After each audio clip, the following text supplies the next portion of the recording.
야곱아, 너를 창조하신 여호와께서 지금 말씀하시느니라. 이스라엘아, 너를 지으신 이가 말씀하시느니라. 너는 두려워하지 말라. 내가 너를 구속하였고 내가 너를 지명하여 불렀나니 너는 내 것이라. 내가 물 가운데로 지날 때에 내가 너와 함께할 것이라. 바다를 누를 때에 물이 너를 침몰하지 못할 것이며 네가 물 가운데로 지날 때에 다시도 아니할 것이고 불꽃이 너를 사지도 못하리니. 대전하는 여호와 내 하나님이요 이스라엘의 거룩하니요 내 구원자님이라. 내가 애굽을 너의 속량물로 구스와 스바를 너를 대신하여 주었노라.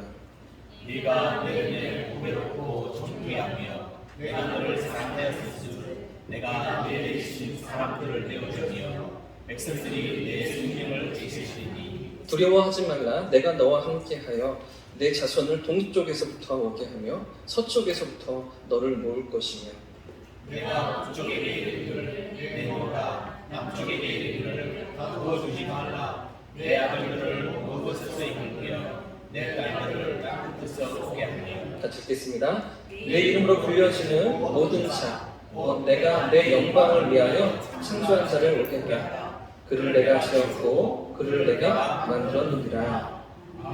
네. 할렐루야. 오늘도 기도 자리에 나오신 여러분을 주님 이름으로 축복합니다. 가까이 계신 분들과 이렇게 인사하겠습니다. 하나님이 집사님을 사랑하십니다. 고백하겠습니다. 하나님이 우리 청년을 사랑하십니다. 전원을 사랑하십니다. 아멘이시죠? 할렐루야. 여러분, 요즘 같은 시대에 사람을 가장 많이 죽이는 질병이 뭔지 아십니까? 그죠. 네, 맞습니다. 암 때문에 많은 사람들이 죽고요. 첫 번째가 암이고요. 두 번째가 심장 질환이라고 하더라고요. 세 번째가 폐렴입니다. 그리고 네 번째가 그렇죠? 뇌질환.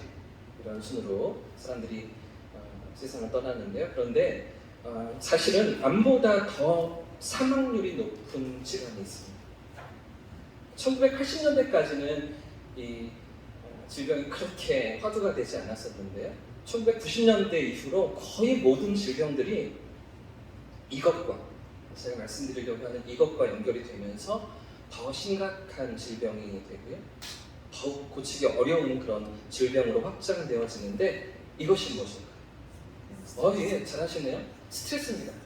스트레스 때문에 모든 만병이 생겨나고 없었던 질병도 생기고 그 스트레스 때문에 사람들이 정신적으로, 육체적으로, 또 영혼적으로 아주 심각한 어려움을 겪는 것이죠. 현대 사회가 고도화될수록 또 개인화될수록 그 속에 살아가는 사람들의 스트레스 지수가 더욱 높아지는 것인데요. 그래서 이스라엘의 유명한 사회 심리학자였던 슬로모 브리츠니츠라는 사람은 1984년에 이런 실험을 했습니다. 아주 유명한 실험을 하나 진행했는데요. 이스라엘 사람이었으니까요. 이스라엘 육군 훈련병들을 4개 조로 나누어서요.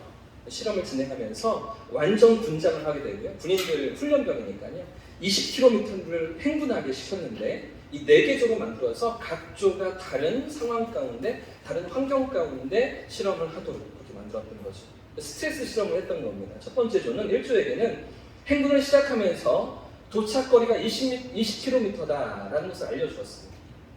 20km가 완주해야 될 목표고 5km를 지날 때마다 15km 남았어. 10km 남았어. 이렇게 알려주곤 했던 거죠. 1주에게는 그렇게 했던 겁니다. 그리고 2주에게는요. 아무런 정보를 주지 않았어요. 그래서 긴 거리를 이렇게 행군할 거라고만 얘기하고 가는 동안도 아무것도 알려주지 않고 언제 끝나는지도 알려주지 않고 20km를 그냥 걸어가도록 정보 없이 걸어가도록 이렇게 2주에게 시켰고요. 자, 그 다음에 3주에게는 15km를 행군할 거야 이렇게 알려주었다가 14km를 가서 1km 남았잖아요. 1km만 더 가면 되는데 사실은 20km를 가야 돼. 이러면서 6km를 더 가도록 이렇게 요구했던 조가 세 번째 조였고요. 자, 그런가 하면 마지막으로 네 번째 조는요. 처음에 25km를 가야 한다고 얘기해 주었습니다. 근데 14km를 가서는 똑같이 3조랑 똑같이 14km 지점에서 그런데 25km가 아니고 20km만 가면 돼 라고 알려줬던 거죠. 자, 이렇게 4개의 조 중에 어떤 조가 가장 스트레스가 많았을까요? 3조? 네. 2조였습니다. 전혀 정보가 없는 계획도 알 수가 없는, 목표가 어딘지도 모르는 그 2조가 가장 스트레스가 많았고요. 가장 스트레스가 적은 조는 어디였을까요? 땡. 1조입니다. 1조. 어디까지 가야 하는 정확한 목표가 있고요. 5km 지날 때마다 15km 남았어, 10km 남았어, 5km 남았어. 정확한 인포메이션을 줬던 그 1조가 가장 스트레스가 적었다고 합니다. 자, 근데 중요한 여기까지는 다 예측이 되죠. 이 정도는 뭐 실험을 시작하기 전에 얼마든지 예상을 하고 준비했던 실험이었어요. 문제는 근데 아주 특이한 결과가 무엇이었냐면 예상보다 짧은 거리를 갔던 4조 있잖아요. 25km를 가기로 했는데 20km만 갔던 그 4조랑 원래 15km 가기로 했었는데 20km를 갔던 3조에서 나타났어요. 어디가 더 스트레스가 많았을까요? 예상보다 먼 거리를 갔던 3조? 예상보다 적게 갔던 4조? 어디가 스트레스가 더 적었을까요? 예상보다 적게 간 4조가 스트레스가 적어야 하는 거잖아요? 근데 결과는 정반대였어요. 3조가 오히려 스트레스가 더 적었고요. 4조는 오히려 25km에서 20km로 줄여졌는데도 불구하고 스트레스가 더 많았다는 것이죠. 이상한 결과 때문에 이 결과를 두고서 상당히 많은 토론도 있었고 이런 연구들이 있었다고 합니다. 여러분 이상하지 않으십니까? 우리가 생각하기에는 11km나 남아있던 14km에서 11km나 더 가야 했던 4조가요 6km로 줄었잖아요. 5km가 줄었잖아요. 스트레스가 적어야 될 것 같은데 근데 3조가 불과 1km밖에 안 남아있었는데 다시 6km로 늘어났어요. 5km를 더 가야 한다고 했던 3조가 오히려 스트레스가 적어야 했다는 것이죠. 적게 나타난다는 것입니다. 무슨 이야기입니까? 사실 인간에게 있어서 물리적 어떤 상황이나 조건도 중요하지만 그보다 더 인간에게 영향을 끼치는 것이 무엇일까요? 희망이라는 거죠. 이조는 희망이 전혀 없었던 것이죠. 어디로 가는지, 언제 끝나는지, 이게 뭘 훈련하고자 하는 건지 이런 희망이 전혀 없는 2조 가장 극심한 스트레스였던 것이고 3조와 4조의 차이도 이제 1km만 더 가면 된다는 희망이 3조에게 있었는데 그래 6km 정도 조금 더 가면 되지. 근데 4조에게 있어서는요, 그죠? 한참 많이 남아있는데 줄어들었는데도 불구하고 그게 아직도 멀게 느껴지는 겁니다. 그게 아직 한참만 남았다고 생각되는 거죠. 1km밖에 안 남았다라는 그 생각을 가졌던 3조가 오히려 더 가볍게, 더 편안하게 그 훈련을 감당하고 자유롭게 참여했다라는 것이죠. 이 희망이 인간에게 있는가 없는가에 따라서 전혀 다른 삶의 질을 나타낸다라는 것입니다. 그래서 이 브리치니스 박사는 이 결과를 가지고서 이렇게 이야기했습니다.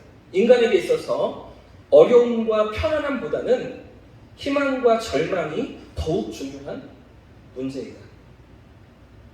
인간이 가장 큰 스트레스를 받을 때는 어려울 때가 아니라 희망이 없을 때이다 라고 분석했던 것이죠. 사랑하는 여러분, 오늘 우리에게는 어떤 스트레스가 있으십니까? 어떤 육체적인 스트레스, 어떤 정신적인 스트레스, 어떤 심적인 스트레스가 우리 성도님께 있으십니까? 자, 그런가 하면 또 어떤 희망을 가지고서 그런 스트레스들을 극복해 나아가고 계십니까? 오늘 내 삶에 있는 어려움, 문제, 아쉬움, 고비, 장애물, 내가 고민하고 힘들어하는 것들을 어떤 희망을 가지고서 그 삶의 자리를 이겨나가고 계십니까? 자, 오늘 본문에는 사방으로 둘러싸인 정치적, 군사적 위기 가운데서 도저히 희망을 찾을 수 없는 그런 백성들의 모습, 그런 유다 백성들의 모습이 오늘 성경에 등장하고 있는데요. 이 당시에 활동하던 이스라엘 선지자는 주전 740년부터 680년까지 60년 동안 활동하던 그런 선지자였습니다. 이 당시에 이 유다의 처지는요, 북쪽에 있던 형제나라 이스라엘이 멸망하고요, 겨우 남겨져 있던 남유다 역시도 패망의 길로 나아가다 희망이 전혀 없는 그런 상황 가운데 던져져 있었습니다. 이 선한 왕이 하나도 없었던 북이스라엘이 먼저 멸망했고요, 그 형제 나라가 그 아수르에 의해서 완전히 패망하는 모습을, 포로로 끌려가는 것을 이 남유다 백성들이 눈으로 확인했었죠. 그리고 130년 정도의 시간이 지나서 그렇게 남겨져 있던 유다도 586년에 바벨론에 의해서 포로로 끌려가게 됩니다. 흔적도 없이 나라가 사라지고 1, 2, 3차로 끌려가게 되는데, 자, 이런 이스라엘 백성들의 무너짐, 유다 백성들의 패망 속에서 이제 하나님의 심판을 눈앞에 둔 유다 백성들을 향해 그들을 향해 하나님의 말씀이 선포되고 있는 것이죠. 여러분 생각해 보십시오. 이 유다 백성들, 이스라엘 백성들 얼마나 찬란했습니까? 얼마나 대단했습니까? 하나님의 어떤 은혜와 축복 속에서 다윗이 세웠던 그 왕국을 생각해 보십시오. 주변 나라들 다 장악하고 조공을 받고 영향력을 끼치던 다윗 왕 때를 생각해 보십시오. 솔로몬 임금 때를 생각해 보십시오. 저 아프리카에서 저 이방 땅에서 사신들이 찾아와서 솔로몬의 지혜를 묻고 그 영광을 보고 그 휘황 찬란함을 보면서 하나님을 찬양했던 그런 이스라엘 백성들이었잖아요. 근데 그런 나라가 지금 이 꼬라지로 이 처지로 전락해 있는 이런 모습들을 여러분 상상해 보십시오.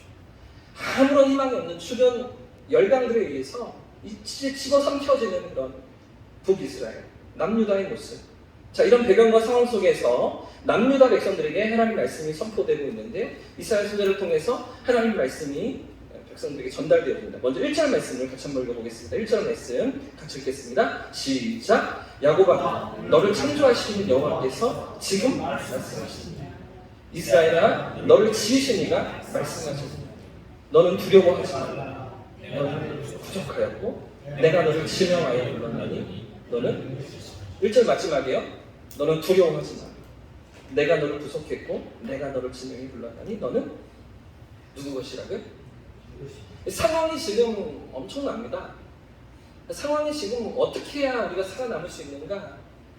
이런 급박한 위기에 처해 있는 유다 백성들이었습니다.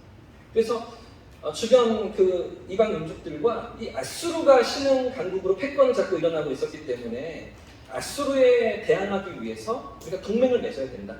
그래서 조금은 힘이 남아있던 그래도 옛날의 강대국이었던 애국을 중심으로 이집트를 중심으로 반아수르 동맹을 맺고 어떻게든 살 길을 찾아보려고 자기들끼리 그렇죠?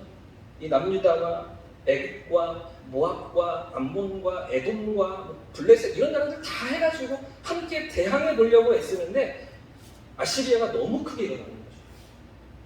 너무 센 힘을 가지고 일어나는 거죠. 새벽에도 제가 말씀드렸지만 세계 최초로 철기 무기를 사용했던 철기 문명을 사용했던 국가가 바로 아수르입니다.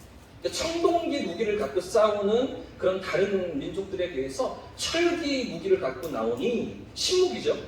남들은 다 없는데 탱크 몰고 나오는 거예요. 남들은 다 그냥 대포 쏘고 있는데 핵무기 들고 나오는 거예요. 그러니까 아시리아를 이길 수가 없는 거예요. 그런 상황 가운데 남유다가 처해 있는데 희망이 전혀 보이지가 않는데 그런데 하나님께서 뭐라고 말씀하신다고요? 너 두려워하지 마. 너 염려하지 마. 내가 너를 지킬 거야.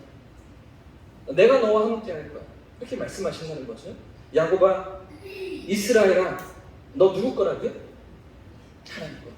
왜 그렇습니까? 그들을 창조하신 분이 하나님이시고 그들을 지으신 분이 하나님이시고 그들을 택하신 분이 하나님이신 거죠. 이스라엘이 아무리 죄를 짓고 제멋대로 살고요, 타락하고 범죄해서 하나님을 떠나려고 하는데도 불구하고 하나님은 그들을 포기치 않는다는 거예요. 완전히 버리시지 않는다는 거죠. 그들이 하나님의 백성이기 때문입니다. 그래서 주변 나라들에게 약탈도 당하게 하시고요. 북이스라엘이 이미 멸망했고 남유다도 이제 망할 것이지만 시간이 조금 더 지나면 그들 역시 패망해서 끌려가지만 그럼에도 불구하고 하나님의 본심이 무엇입니까? 하나님의 진짜 마음이 뭐예요? 그들이 하나님께로 돌아오기를 원하시는 거죠. 하나님과 함께 서 있기를 원하시는 거예요. 거룩한 백성의 자리에 그들이 서서 하나님과 함께 걷는 그런 삶의 자리로 나오기를 주님 원하셨던 거죠. 이 모든 과정을 통해서 아픔과 눈물과 괴로움을 통해서 다시 하나님을 기억하며 하나님 품으로 돌아오기를 주님 원하셨던 거예요. 말씀을 한 부분만 찾아봤으면 좋겠는데요. 14장 말씀을 찾아보겠습니다. 이사야 14장 말씀이요. 한번 찾아보겠습니다. 중요한 대목이 여기 있기 때문에 이사야서 14장 1절과 2절 말씀 한 절만 다시 한번 찾아보겠습니다. 조금 앞으로 넘겨서요. 이사야 14장 1절과 2절 말씀 같이 한번 읽어보겠습니다. 시작! 여호와께서 야곱을 긍휼히 여기시며 이스라엘을 다시 택하여 그들의 땅에 두시리니 나그네 된 자가 야곱 족속과 연합하여 그들에게 예식될 것이며 민족들이 그들을 데리고 그들의 본토에 돌아오리니 이스라엘 족속이 여호와의 땅에서 그들을 얻어 노비로 삼겠고 전에 자기를 사로잡던 자들을 사로잡고 자기를 압제하던 자들을 죽음하리라. 이게 하나님의 뜻이죠. 이게 하나님의 계획이에요. 이건 사실은요, 포로로 끌려간 다음입니다. 하나님의 징계와 진노를 당한 이후입니다. 하나님의 심판을 다 경험하고 남유다까지 멸망하고 그리고 난 이후에 다시 돌아오게 하신다는 거죠. 그들이 다시 깨닫고 하나님 앞에 엎드릴 때 하나님께서 그들을 회복시키시며 다시 약속의 땅으로 돌아오게 하셔서 그 모든 하나님의 선하심 가운데 다시 서게 하시겠다. 1절에 다시 보시면 여호와께서 야곱을 어떻게 해요? 긍휼히 여기신다고요. 불쌍히 여기신다고요. 포로로 끌려갔지만 70년간의 괴로움을 당하게 하시지만 그냥 버리시지 않는다고요. 긍휼히 여기시며 불쌍히 여기시는 하나님의 마음이 이스라엘을 어떻게 해요? 다시 택하셔서 다시 부르셔서 그 약속의 땅으로 그들을 돌이켜 놓겠다. 하나님 의지를 드러내시는 것이죠.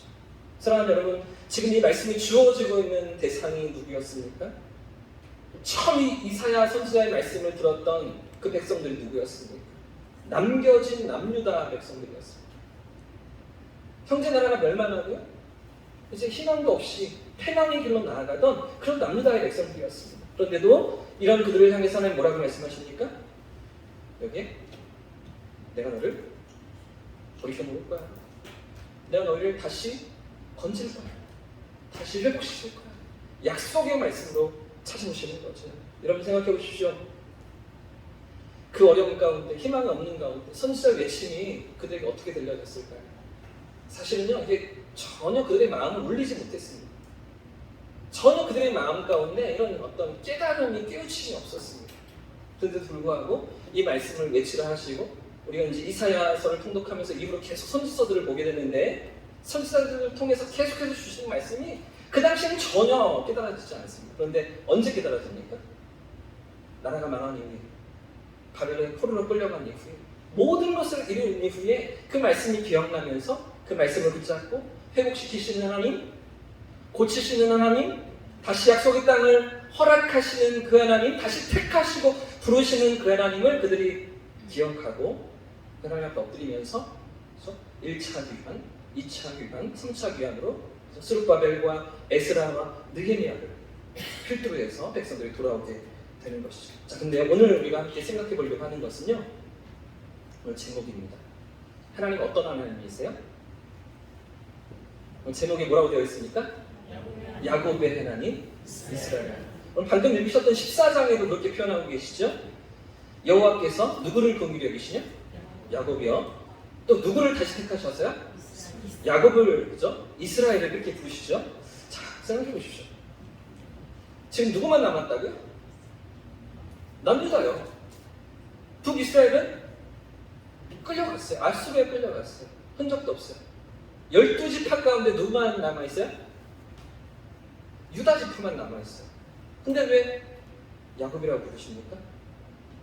근데 왜 이스라엘이라고 부르십니까? 오늘 생각해 보려고 하는 대목이 여기 있습니다. 근데 왜 하나님은 그들을 그렇게 이스라엘 전체를 호칭하는 그 이스라엘로 야곱이라고 부르시는 것입니다. 오늘 이 유다 백성들을 찾아오시는 하나님의 음성 앞에서 우리가 두 가지를 함께 생각해 보기 원하는데, 첫 번째는 왜 하나님 먼저 야곱과 이스라엘을 교차해서 사용하시는가 하는 겁니다. 이게 좀 익숙하시죠? 야곱의 하나님, 이스라엘의 하나님 이렇게 부르는 하나님의 음성이 여러분 익숙하시죠? 근데 늘 같이 나옵니다. 쌍이 돼서 나옵니다. 왜 야곱이라고도 부르시다가 이스라엘이라고도 부르시는가? 왜 그렇게 부르시는가? 이건 하나를 생각해 보고요. 또 하나는요, 왜 하나밖에 안 남았는데 이스라엘이라고 늘 부르시는가? 이 두 번째 또 하나를 함께 생각해 보려고 하는 거죠. 먼저 왜 유다 백성들인데 그들을 야곱이라고 부르셨다가 또 이스라엘이라고 부르시는가? 왜 번갈아서 이렇게 사용하시는가? 왜 두 개의 이름을 교차해서 사용하시는가? 자, 오늘 본문으로 넘어가 보겠습니다. 43장도 마찬가지입니다. 43장 1절 말씀, 오늘 1절 제가 읽어보겠습니다. 야곱아, 너를 창조하신 여호와께서 지금 말씀하신다. 또요, 이스라엘아, 너를 지으신 이가 말씀하신다. 여기서도 그렇게 등장하죠? 야곱과 이스라엘. 22절 말씀해 보십시오. 43장 22절에 거기도 그렇게 되어 있죠? 보이십니까? 28절에도 그렇게 되어 있습니다. 한 장 넘겨서 44장 가까이 있는 것만 찾아볼게요. 44장 1절 말씀에도 야곱과 이스라엘 또 이렇게 호칭이 등장하고요. 또 44장 2절에도 보시면 똑같이 등장합니다. 5절에도 등장합니다. 계속해서 반복됩니다. 여러분, 원래 야곱이라는 이름이 어떤 의미입니까? 야곱. 자, 우리가 이제 지난 5주간 아브라함 이야기를 인생의 걸음을 함께 살펴봤고요. 모리아 산에서 이삭을 하나님께 내놓는 자리까지 그의 믿음이 성장하고, 여러분 걱정하지 마십시오. 우리에게는 그런 요구하지 않으십니다. 수준이 되는 사람에게 하시는 거지 아브라함에게 다 하시는 게 아니에요. 아브라함에게 유독. 그에게는 창세기 11장 12장에서 왜 웃으세요? 약속하셨던 그 열방을 복주는, 열방을 축복하는 그런 복의 근원으로 그를 쓰시겠다는 하나님 계획이 있었기 때문에 창세기 22장까지 모리아산까지 그를 데려가고 가셨던 거고요. 저도 그렇게 하면 안 될 것 같아요. 우리 수준은 그 정도 아니에요. 걱정하지 마시고. 근데 중요한 것은 아브라함의 믿음을 성장시켜 가시고 이끌어 가셨던 하나님이 우리 믿음도 설득해 가신다는 거죠. 우리의 믿음도 성장시켜 가신다는 거예요. 그 이야기를 5주 동안 살펴봤고요. 그런가 하면 이제 이번 주부터 또 5주 동안은 야곱 이야기를 살펴보려고 합니다. 야곱. 정말 재미있습니다. 정말 신나는, 왜냐하면 우리랑 많이 닮아있어요. 우리랑 너무나 많이 닮아있어요. 어떻게든 내 힘으로 세상을 살려고 하는 우리의 모습이 야곱과 너무나 많이 닮아있기 때문에 그 야곱의 이야기를 천천히 하나씩 살펴보려고 하는데요. 자, 근데 야곱 어떤 이름이죠? 어떤 의미입니까? 발 뒤꿈치를 잡았다는 뜻이잖아요. 근데 그 이름이 사실은 그 정도에서 끝나요. 더 나쁜 의도로, 더 나쁜 의미로 나아갑니다. 발 뒤꿈치를 잡았다. 발을 걸어 넘어뜨린다. 뒤에서 해코지한다. 뒤에서 약탈한다. 사기친다. 거짓말한다. 이런 의미가 야곱이라는 이름이기 때문이죠. 그런데 사실 이 야곱이 그런 인생을 살지 않았습니까? 그 이름처럼 그렇게 살았죠. 누구를 속여요? 형을 속이잖아요. 그죠? 파축, 한국에서. 또 누구를 속여요? 아버지도 속이죠. 그죠? 별미를 만들어다가 축복을 가로채고요. 또 누구를 속여요? 삼촌, 너무 잘하시네요. 저랑 짜셨어요? 그 하람에 가서 외삼촌을 속이고, 그죠? 외삼촌에게서 속임을 당하는 야곱이기도 한데, 외삼촌을 속이기도 하면서 몰래 또 야반도주를 하는 그런 야곱이었잖아요. 또 누구를 속입니까? 하나님도 속이려고 합니다. 그런 대목을 찾아보실 거예요. 하나님께 약속해놓고 하나도 지키지 않아요. 그래놓고 자기는 다 내놓으래요, 하나님한테. 이런 야곱의 모습을 우리가 생각해 보려고 하는데, 야곱은 사실 그런 인생을 살았습니다. 더 나아가서는 가장 사랑하는 요셉을 잃고, 요셉이 죽었다고 생각했죠. 애굽에 팔려간 요셉이, 그죠? 죽었다고 생각하면서 아들들에게 속임을 당하는 그런 인생이 야곱 아니겠습니까? 그런 이름처럼 살았습니다. 속고 속이면서, 속임 당하면서 그런 인생을 살았던 야곱 아니겠습니까? 자, 근데 왜 하나님께서 지금 이런 상처가 있는 이름을 들먹이십니까? 그냥 이스라엘 부르시면 되잖아요. 유다 내 백성들아 이렇게 부르시면 되는데 왜 야곱이라고 부르십니까? 야곱 지나간 이름이잖아요. 그 이름 바꿔주셨죠. 야곱강가에서 창세기 38장에서 천사와 씨름하면서 하나님과 겨루어 이긴 자라는 이름으로 바꿔주셨잖아요. 이스라엘 좋은 이름 있잖아요. 근데 왜 자꾸 옛날 이름을 부르세요? 좋아하지도 않는 이름인데, 상처가 있는 이름인데, 아픔이 있는 이름, 눈물이 있는 이름인데 왜 자꾸 야곱이라는 이름을 들고 계십니까? 야곱의 자손이요. 야곱의 백성들이 이렇게 왜 하나님 찾아오시는 것입니까? 사실 우리가 성경을 읽다 보면 곳곳에서 야곱과 이스라엘이 같이 병행되는 모습들을 자주 봅니다. 그래서 이렇게 말씀드려도 처음에는 당연한데? 익숙한데? 이러셨을 거예요. 이게 당연했던 거예요. 야곱과 이스라엘이 늘 같이 나왔던 거죠. 이사야 성경 곳곳에 이렇게 나옵니다. 예레미야서에도 그렇게 나옵니다. 시편에도 그렇게 나오고요. 시편의 찬양들 가운데서 야곱의 하나님, 이스라엘의 하나님 이렇게 표현하고요. 자신들이 이렇게 표현하기도 하고요. 또 선지서에 보시면 에스겔서, 호세아서에도 이제 우리가 통독하다 보면 나중에 보십시오. 거기에도 다 야곱과 이스라엘이 병행하면서 같이 나옵니다. 그런데 왜 하나님께서 이들을 그렇게 부르십니까? 왜 야곱이라고 부르시면서 찾아보십니까? 이스라엘, 하나님과 겨루어 이긴 자 이렇게 축복해 주셨는데도 왜 좋은 이름이 있는데도 왜 야곱이라고 부르십니까? 이스라엘로 바꿔놓으셨는데도 야곱, 여전히 야곱, 그 야곱의 삶으로 돌아가는 그런 백성들이기 때문이죠. 그런 유다 백성들의 삶이기 때문입니다. 하나님과 겨루어 이겼다. 하나님 축복하신다. 너를 복주겠다. 그 약속을 가졌음에도 불구하고 여전히 옛모습으로 야곱처럼 살아가는 자기 욕심으로 자기 의지로 자기 힘으로 살아가는 유다 백성들이었기 때문에 그런 그들을 향해서 야곱이라고 부르시며 찾아오시는 것이죠. 자기 욕심을 쫓고 자기 욕망을 쫓는 하나님 없이 살아가던 야곱처럼 그렇게 서 있는 백성들의 모습을 보시면서 야곱이라고 부르시는 거죠. 자, 근데 그렇게만 부르지 않으시죠? 또 뭐라고 부르신다고요? 또 하나? 이스라엘이라고 부르신다고요. 이스라엘. 하나님과 겨루어 이긴 자. 승리자라는 의미입니다. 승리자. 승리자는 뭐가 있습니까? 월계관이 있죠. 상금이 있죠. 그죠? 영광이 있죠. 그 모든 것들을 가진 상속이 주어져 있는, 상속이 예정되어 있는 그런 승리자라는 이름을 또 부르시죠. 그렇게 연약했던, 그렇게 자기 욕심으로 살아가는, 그렇게 하나님 없이도 살려고 하는 그런 인생들인데도 불구하고 이 축복된 이름으로 다시 찾아오시는 거죠. 이스라엘을 부르시면서 그들을 향해 찾아오시는데요. 자, 좀 전에 말씀드린 것처럼 지금 남아있는 지파가 어떤 지파라고요? 유다 지파밖에 안 되잖아요. 근데 왜 이스라엘이라고 또 부르시는 거예요? 왜 유다야, 유다 족속아 이렇게 부르셔도 되는데 왜 야곱이라고 부르시다가 왜 또 이스라엘이라고 부르시나요? 그래, 야곱은 알겠어요. 상처가 있으니까, 그들의 어떤 못된 모습이 있으니까, 여전히 죄 가운데 살아가는, 하나님 없이 살려고 하는 그 옛 근성이, 쓴뿌리가 있으니까 그런 것 같아요. 근데 왜 전체를 이야기하는 이스라엘로 이렇게 말씀하시나요? 유다밖에 없는데 왜 이스라엘 족속아 이렇게 말씀하시면서 그들에게 찾아오시는가요? 이유가 무엇입니까? 비록 한 지파밖에 안 남아있는 그들이지만 이런 그들을 어떻게 하시겠다는 것입니까? 반쪽도 안 되는 그들인데 그런 그들을 온전한 이스라엘로 회복시켜 내겠다는 거죠. 온전한 그 내 백성으로 다시 그들을 일으키겠다고 하나님 말씀하시는 거죠. 너희가 남아있는 건 그 유다 지파 하나밖에 안 되지만 너무나 작고 미약하지만 그러나 하지만 나는 너희를 원래의 모습, 원래 내가 계획했던 그 모습으로, 그 영광된 모습으로 너희를 다시 일으켜줄 거야. 다시 회복시킬 거야. 이렇게 하나님 말씀하시며 그 의지를 드러내시는 것이죠. 하나님께서 그렇게 하신다는 거죠.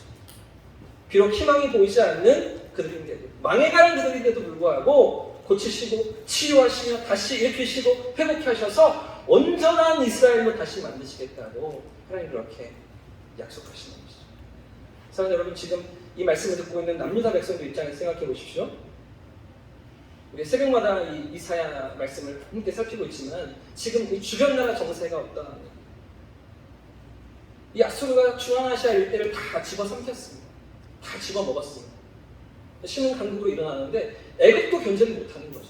그 강력했던 이집트도 이 아시리아를 대적할 수가 없는 거예요. 그래서 주변 나라들을 끌어모아서 반아수르 연맹을 만들려고 하는 건데요. 자, 이런 아수르가 북이스라엘을 무너뜨렸습니다. 그리고 그 위에 있던 블레셋도 이제 막 집어삼키기 시작했습니다. 지붕이 다 사라지고 있는 거예요. 이제는 남유다 차례인 거죠. 그래서 이 창세기 36장, 이사야 36장을 보시면 히스기야 왕 시대 때 이 아시리아가 유다 성읍들을 하나하나 다 정복하고요. 마지막으로 남은 예루살렘을 둘러싸고 포위하고 있는 장면이 이사야 36장에 기록되어져 있습니다. 그러니까 왕이 있는 그 예루살렘 왕궁을 이제 점령하면 남유다도 멸망하는 겁니다. 불과 12년 전에 북이스라엘이 멸망했고 남유다도 완전히 사라질 수 있는 그런 위기 가운데, 희망이 없는 상황 가운데 그들이 처해 있는 거죠. 사실은 이 남유다가 애국과 동맹을 맺었고 또 주변 나라들과 함께 협약을 해서 도와주자, 도와주겠다, 도와달라 이런 동맹이 다 됐었는데 전혀 힘이 안 되는 거예요.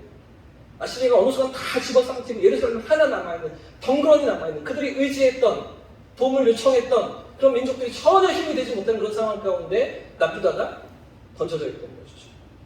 자, 그런데 이런 남유다 백성들을 향해서 이런 야곱 같은, 여전히 하나님을 떠나고 하나님을 의지하지 않고, 보세요. 그럼 위기 속에서 누구를 찾아갔다고요? 누구에게 도움을 요청했다고요?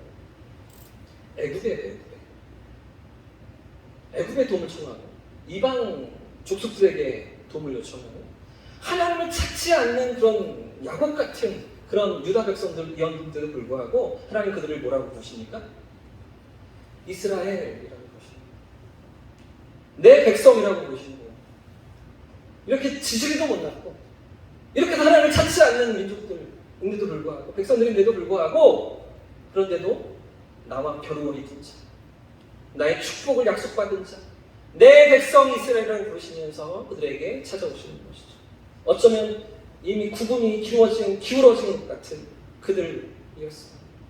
강대국들의 주변 정세가 그렇게 위태롭고, 그런데도 불구하고 하나님의 아니라 도와줄 이방 나라들을 찾아다니면서 살 길을 구하고 있는 이런 유다의 모습이 전혀 가망이 없는 그런 상황인데도, 그런데도 하나님은 그런 그들을 향해서 야곱아, 이스라엘아 부르시면서 포기치 않는 사랑으로 그들에게 다가오셨던 것이죠. 여전히 찾아오셨던 것이죠.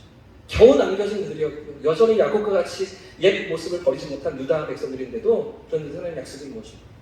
이런 그들을 향해서 하나님 뭐라고 말씀하십니까? 오늘 본문 43장 1절과 2절을 같이 한번 읽어보겠습니다. 1절과 2절 시작. 야곱아, 너를 창조하신 여호와께서 지금 말씀하십니다. 이스라엘아, 너를 지으신 이가 말씀하십니다. 너는 두려워하지 말라. 내가 너를 구속하였고 내가 너를 지명하여 불렀나니 너는 내 것이라. 내가 물 가운데를 지날 때에 내가 너와 함께할 것이다. 강을 건널 때 물이 너를 침몰하지 못할 것이며 불 가운데로 지날 때 타지도 아니할 것이요 불꽃이 너를 사르지도 못하리니. 4절 말씀 읽겠습니다. 4절 시작. 내가 내 눈에 보배롭고 존귀하며 내가 너를 사랑하였은즉 내가 내 계신 사람들을 내어주며 백성들이 내 생명을 지키나니. 어떻게 그들을 바라보신다고요? 보배롭게요. 그렇죠? 사랑스러운 눈으로 하나님께서 바라보신다는 거죠. 5절 말씀 보십시오. 그래서 두려워하지 말라. 내가 너와 함께 할 것이다. 이렇게 하십시오. 자, 이렇게 쓸모가 없어 보이고요, 이렇게 지지리도 못난 그 유다 백성들을 누가 사랑하신다고요? 이렇게 형편이 없는 인생들을 누가 지키시고 건지신다고요? 하나님이 지키십니다. 이들을 포기치 않으시며 버리지 않으시며 반드시 지키시고 회복시켜 내겠다고 주님이 약속하셨던 것이죠. 오늘 이 밤 우리의 삶에도 이렇게 다가오시는 하나님을 경험할 수 있기를 예수님 이름으로 축복합니다. 우리가 연약하죠? 우리가 넘어지죠? 하나님 앞에서 부끄러운 모습이 너무나 많습니다. 어쩌면 지금 유다 백성들의 모습처럼 하나님 앞에, 하나님의 기대 앞에 너무나 부족하고 너무나 죄송하고 너무나 면목이 없는 우리의 삶일 때도, 그런 삶의 자리를 지날 때도 너무나 많이 있지. 그러나 아무리 야곱 같은 인생이었어요, 그런 야곱의 삶을 붙드시고 이스라엘로 바꾸시는 자리까지 이끌어가신 거예요. 처음부터 아브라함이 믿음의 조상이 아니었던 거죠. 창세기 11장에서 12장에서 14장에서 16장에서 계속 넘어지고 실패하는 그런 인생을 22장까지 모리아 산까지 이끌어가셨던 거예요. 자기 힘으로 살려고 하는 약탈자로 살아가는, 거짓말쟁이로 살아가는 야곱을 이스라엘로 바꾸시는 자리까지 이끌어가셨던 하나님께서, 그 살아계신 하나님 오늘도 나의 하나님 되시는 줄 믿고, 오늘도 우리 삶을 붙드시는 하나님이신 줄 믿고 하나님 앞에 믿음으로 나아가는 이 밤 되시기를 예수님으로 축복합니다. 물 가운데로 지날 때도 내가 너를 지킬 거야. 불 가운데로 지날 때도 내가 너를 건질 거야. 말씀하시는 그 음성이 들려지는 어떤 역경과 고난에도, 실패와 연약함에도 우리의 삶을 놓지 않으시는 그 하나님을 바라보는 이 밤 되시기를 주님의 이름으로 축복합니다. 자, 그럼 마지막으로, 자, 이런 사랑으로 우리에게 다가오시는 하나님께서, 이런 포기치 않은 사랑으로 우리에게 다가오신 하나님께서 우리에게 기대하시는 것이 무엇일까요? 이렇게 유다 백성들을 사랑하시면서 그들에게 기대하셨던 것, 우리를 사랑하시면서 우리에게 기대하시는 것, 그게 무엇일까요? 자, 오늘 7절 말씀입니다. 마지막 7절 말씀 같이 읽고 마치겠습니다. 7절 시작. 내 이름으로 불려지는 모든 자, 곧 내가 내 영광을 위하여 창조한 자를 오게 하라. 그를 내가 지었고 그를 내가. 하나님께서 기대하시는 것이 무엇입니까? 내게 오게 하라. 나와 함께 가자. 나와 함께 살자는 겁니다. 하나님의 기대는, 하나님의 소원은 그때나 지금이나 변함이 없습니다. 오늘도 우리의 삶의 자리에 가까이 찾아와 주시고 나와 함께 걷기를 주님 원하시는 것이죠. 주님과 함께 걷고 주님과 함께 승리하며 주님과 함께 살아가는 그런 인생들 되기를 우리에게 기대하시는 것입니다. 우리 이 밤에 그 주님 앞에 믿음으로 나아갈 수 있기를 예수님 이름으로 축복합니다.